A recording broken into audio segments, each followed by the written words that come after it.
Assalamualaikum warahmatullahi wabarakatuh. Perkenalkan, nama saya Nanang Priyadi dengan NIM 205221367. Di sini saya akan menjelaskan tentang telekomunikasi dan jaringan dalam dunia bisnis saat ini. Yang pertama, saya akan menjelaskan tentang tren dalam dunia jaringan dan komunikasi. Pada waktu dulu, perusahaan menggunakan dua tipe jaringan, yaitu jaringan telepon dan jaringan komputer. Jaringan telepon yaitu menangani masalah komunikasi suara. Jaringan telepon awal dibangunnya pada abad ke-20 dengan teknologi transmisi suara. Dan jaringan komputer yaitu menangani masalah lalu lintas data.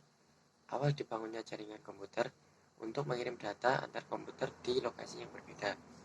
Seiring dengan perkembangan zaman dan inovasi teknologi informasi, jaringan komputer dan jaringan telepon digabung menjadi satu, yaitu menjadi jaringan digital tunggal berbasis internet.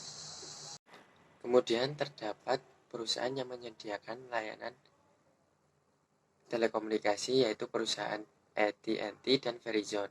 Perusahaan tersebut menyediakan layanan berupa transmisi data, akses internet, layanan telepon seluler, program televisi, dan layanan suara.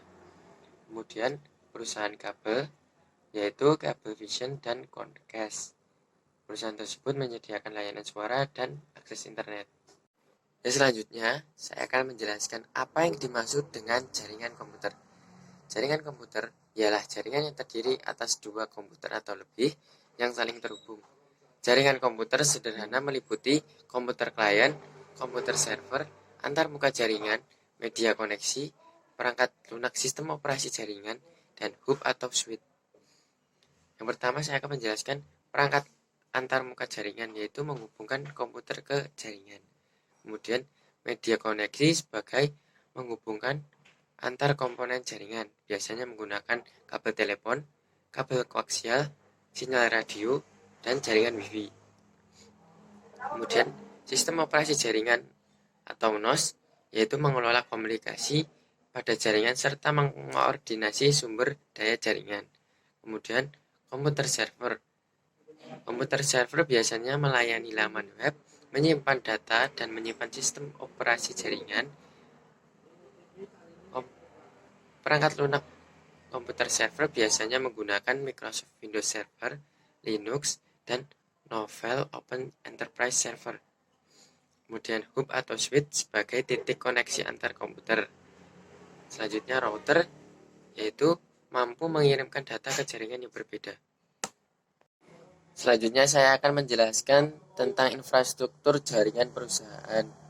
Seperti yang dilihat dalam gambar, yaitu infrastruktur jaringan perusahaan besar menggunakan beragam teknologi, mulai dari layanan telepon, jaringan data perusahaan, sampai kepada layanan internet nirkabel, dan telepon seluler. Selanjutnya saya akan menjelaskan tentang teknologi utama dalam jaringan digital. Jaringan digital dan internet masa kini menggunakan 3 teknologi utama, yaitu komputasi client-server, penggunaan paket switching, dan pengembangan standar komunikasi yang digunakan secara luas, yaitu Transmission Control Protocol atau Internet Protocol atau TCP/IP untuk menghubungkan jaringan dan komputer yang berbeda. Kemudian apa itu komputasi client server? Komputasi client server merupakan model komputasi terdistribusi di mana beberapa dari daya pemrosesan terletak di dalam komputer klien yang kecil dan murah.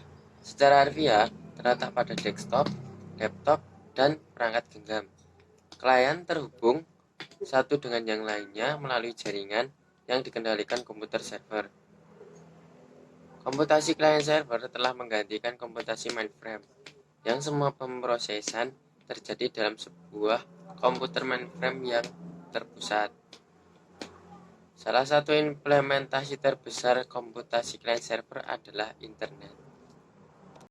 Selanjutnya adalah paket switching. Paket switching adalah metode pemotongan pesan digital ke dalam bagian yang disebut paket dan mengirimkan paket-paket tersebut sepanjang jalur komunikasi yang berbeda saat mereka telah tersedia.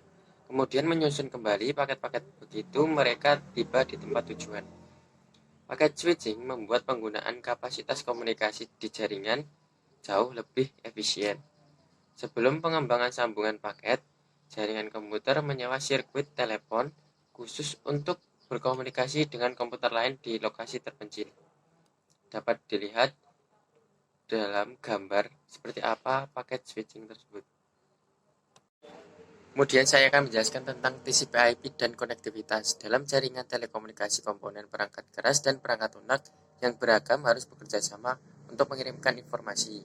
Komponen yang berbeda jaringan berkomunikasi dengan mematuhi seperangkat aturan yang disebut protokol. Protokol adalah seperangkat aturan dan prosedur yang mengatur transmisi informasi antara dua titik dalam jaringan. TCP/IP dikembangkan pada awal tahun 1970-an. TCP membentuk sambungan antara komputer, mengurutkan transfer paket, dan menyatakan paket yang dikirim. Dan IP bertanggung jawab untuk mengirim paket, termasuk pembongkaran dari penyusunan kembali paket selama transmisi. Kemudian dalam TCP/IP dan konektivitas terdapat 4 lapis mode referensi. Lapis pertama yaitu lapisan aplikasi atau application layer, yaitu memungkinkan program aplikasi klien untuk mengakses lapisan lain dan mendefinisikan protokol yang digunakan untuk aplikasi penukaran data.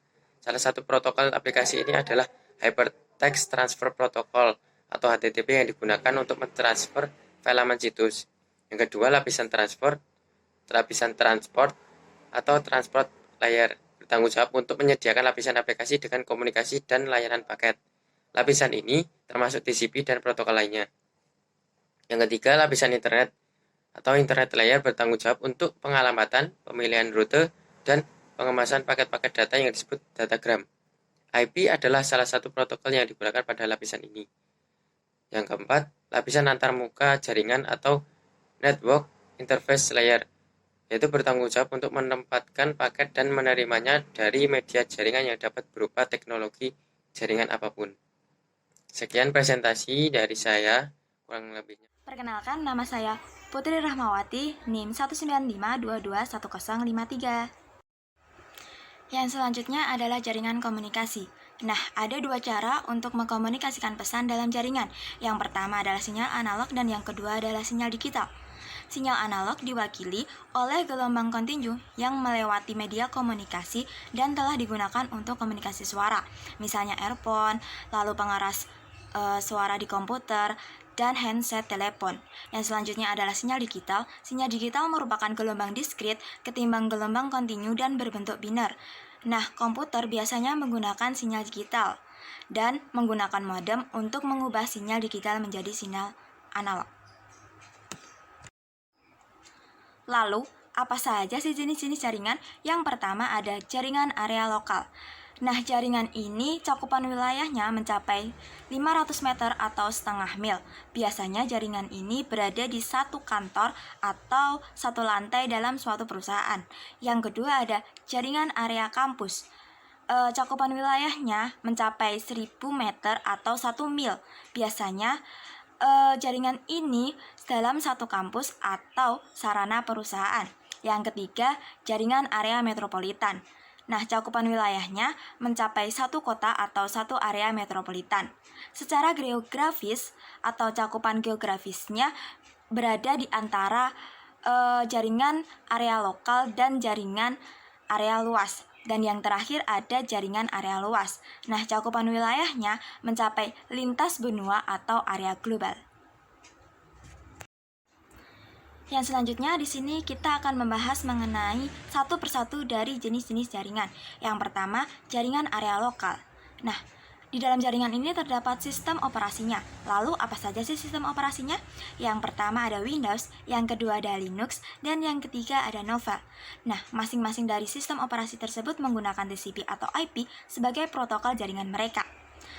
Lalu di dalam jaringan area lokal ini, yang lebih besar akan memiliki banyak klien dan beberapa server, di mana server tersebut akan terpisah untuk melayani seperti menyimpan serta mengelola file dan database, mengelola printer, menyimpan dan mengelola surat elektronik atau surel, dan yang terakhir ada menyimpan dan mengelola laman web.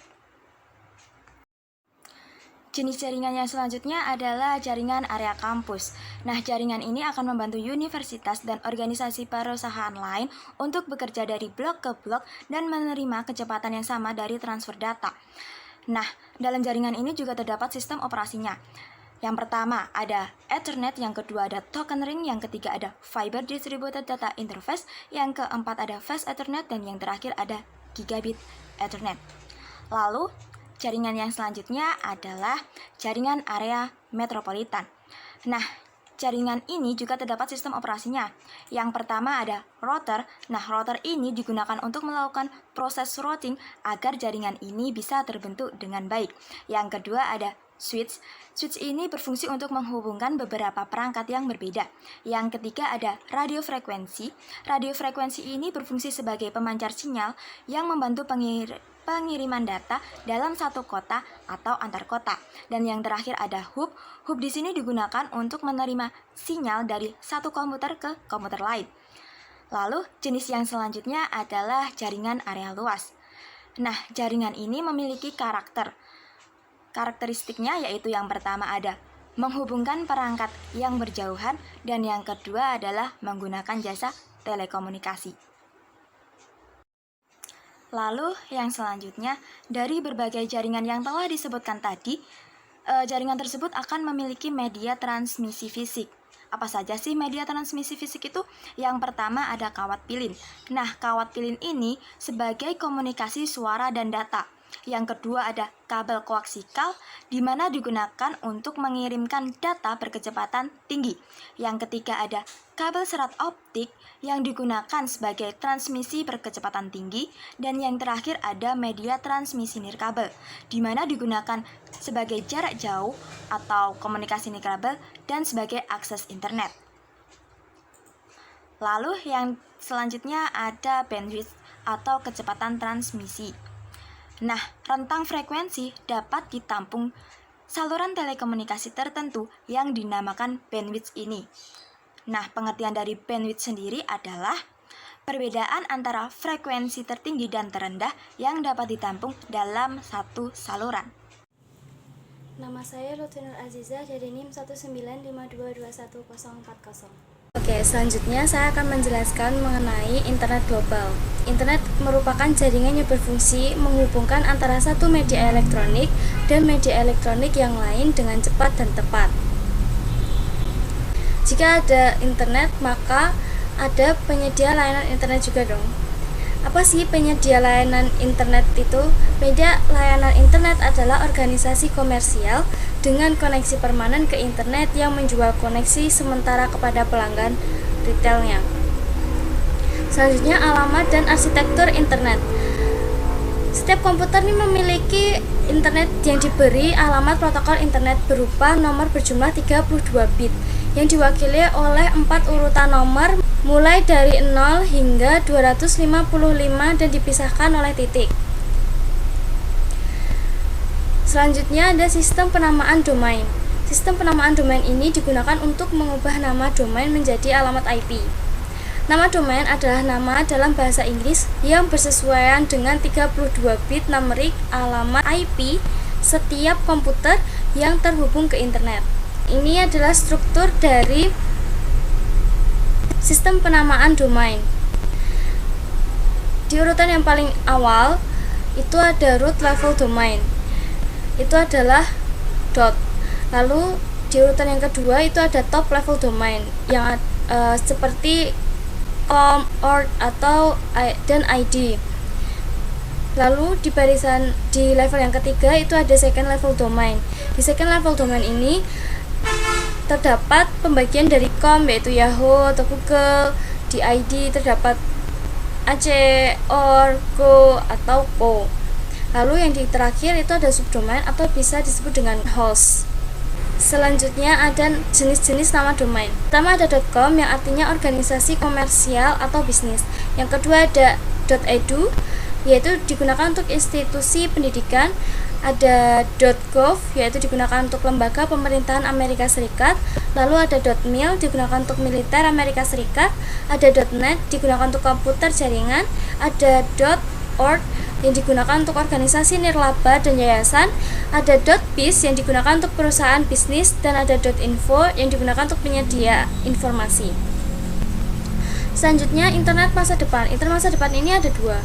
Ada IPv6 dan internet 2. IPv6 ini adalah tipe IP baru yang dirancang oleh perusahaan internet yang berisi alamat 128 bit, yang sebelumnya kan 32 bit. Nah, yang IP tipe baru ini berisikan 128 bit atau lebih dari 1 kuadriliun alamat unik yang memungkinkan. Lalu ada internet 2. Internet 2 ini adalah konsorsium jaringan canggih hasil dari gabungan Universitas US dengan perusahaan swasta dan instansi pemerintahannya. Nah, adanya dari internet 2 ini tuh berfungsi sebagai penguji teknologi terdepan yang canggih lagi. Lalu selanjutnya ada layanan internet dan alat komunikasi. Layanan internet ini adalah sebuah komputer klien yang terhubung ke internet yang memiliki akses ke berbagai layanan. Layanan tersebut meliputi yang pertama ada surel. Surel atau biasa disebut dengan surat elektronik adalah pesan yang mengirimkan pesan, melampirkan dokumen, teks, atau berkas kepada penerima dari komputer lain.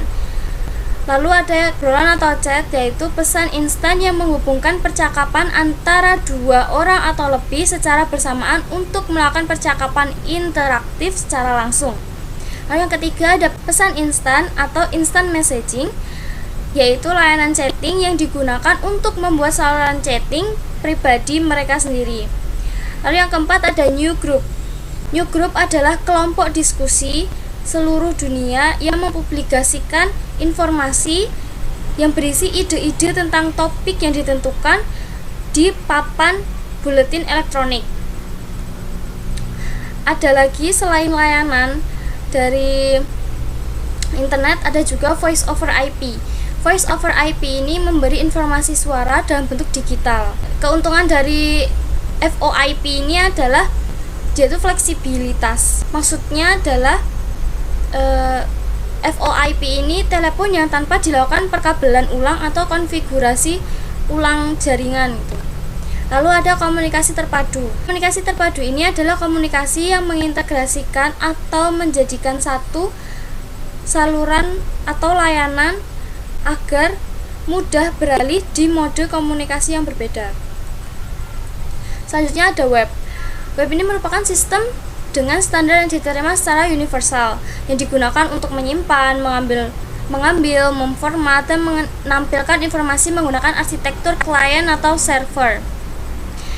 Lalu, halaman web ini didasarkan pada HTML standar atau Hypertext Markup Language yang digunakan untuk memformat dokumen dan menggabungkan tautan dan gambar dari komputer yang sama atau jauh. Adapun perangkat lunak dari web browser yang digunakan untuk mengoperasikan komputer ini adalah HTTP. HTTP ini adalah standar komunikasi yang digunakan untuk mentransfer halaman di web. Lalu ada server web. Server web adalah perangkat lunak yang digunakan untuk menemukan dan mengelola halaman web yang tersimpan. Selanjutnya ada web 2.0. Di web 2.0 ini adalah web generasi kedua yang mengembangkan kolaborasi dan sharing informasi secara online. Banyak pengguna ini yang membuat konten tanpa adanya interaksi dari pengguna Facebook dan YouTube karena sudah terbiasa dengan blogging. Lalu ada web 3.0, yaitu web baru yang lebih pintar dari web 2.0 dan mungkin lebih pintar dari kecerdasan manusia biasa yang bisa disebut dengan semantik web. Manfaat dari web 3.0 ini adalah dapat digunakan untuk mendengarkan streaming musik secara online. Perkenalkan, nama saya Rika Aulia Putri, NIM 195221046 dari kelas Akuntansi Syariah 5C. Di sini saya akan menjelaskan mengenai revolusi nirkabel. Yang pertama yaitu sistem seluler. Sistem seluler generasi awal dirancang untuk transmisi suara dan data yang terbatas dalam bentuk pesan singkat. layanan seluler digital menggunakan beberapa standar bersaing. Yang pertama yaitu GSM atau Global System for Mobile Communication. Kekuatan dari GSM terletak pada kapasitas penjelajahan internasionalnya. Yang kedua yaitu CDMA atau Code Division Multiple Access. CDMA mengirimkan beberapa frekuensi menempati keseluruhan spektrum secara tidak beraturan, memandu pengguna untuk mengukur frekuensinya dalam beberapa waktu. Yang selanjutnya yaitu terdapat dua jenis jaringan, yaitu jaringan 3G dan jaringan 4G atau LTE. Jaringan 3G memiliki kecepatan transmisi data atau jaringan sebesar 144 KB per sekon sampai dengan 2 MB per sekon. Jaringan 3G ini lebih lambat untuk kita memutar video. Yang kedua yaitu jaringan 4G atau LTE. LTE merupakan kepanjangan dari Long Term Evolution. Kecepatan jaringan 4G atau LTE ini 50 sampai dengan 100 Mbps. Jaringan 4G atau LTE ini setara dengan jaringan Wi-Fi di rumah kita dan dapat digunakan untuk menonton video beresolusi tinggi. Yang selanjutnya yaitu jaringan komputer nirkabel dan akses internet. Yang pertama yaitu Bluetooth. Bluetooth merupakan nama populer untuk standar jaringan nirkabel yang sangat berguna untuk membuat jaringan area personal atau personal area network atau PAN yang berukuran kecil. Bluetooth dapat menghubungkan sampai dengan 8 perangkat sekaligus dalam area seluas 10 meter. Bluetooth menggunakan daya yang sangat rendah dan dapat melakukan transmisi data sampai dengan 722 KB per sekon.